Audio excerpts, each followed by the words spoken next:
Welcome back everyone to another video. Today I'm gonna show you a game from 1948 World Chess Championship that probably is one of the reasons that people got suspicious about the result. Paul Keres lost 4 games in a row against Mikhail Botvinnik. Some people said that probably Soviet Union forced him to lose against Botvinnik to allow him being the champion. On the other hand, the Soviet grandmaster Yuri Averbakh said that Stalin would not have given orders that Keres should lose to Botvinnik, because Smyslov would probably have been the most perfect candidate by officials. Botvinnik had the white pieces and started the game with d4, and Keres chose the Nimzo in the end with bishop b4, e3, castle, and now interesting choice, a3. Keres take the knight, and now rook e8. This move only one time play between top player.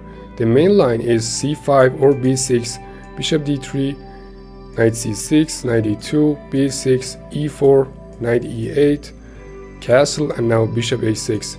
Hikaru Nakamura beat Magnus Carlsen in 2020 in chess tour final with black pieces in this line.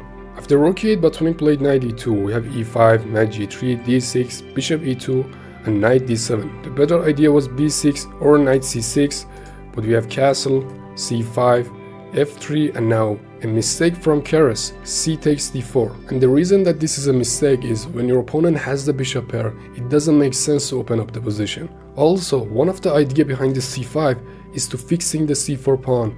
Now after c takes d4, it's not easy to attacking the c4 pawn. But when you take the pawn, and now another positional mistake, knight b6, which it doesn't make sense to me. He has spent 2 moves to put the knight on b6 instead of c6.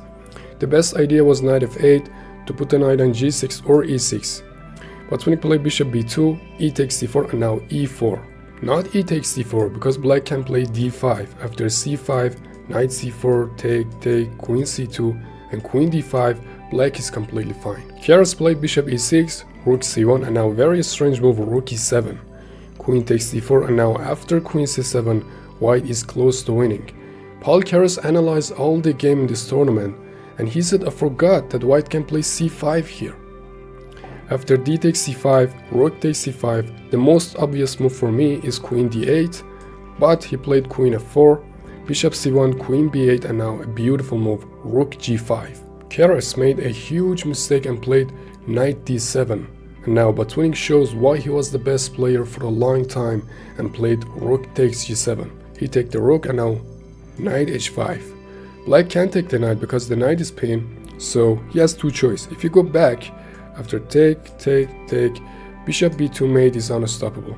So he go king g6, and now a very slow killer move, queen e3. Now queen h6 or queen g5 mate is unstoppable.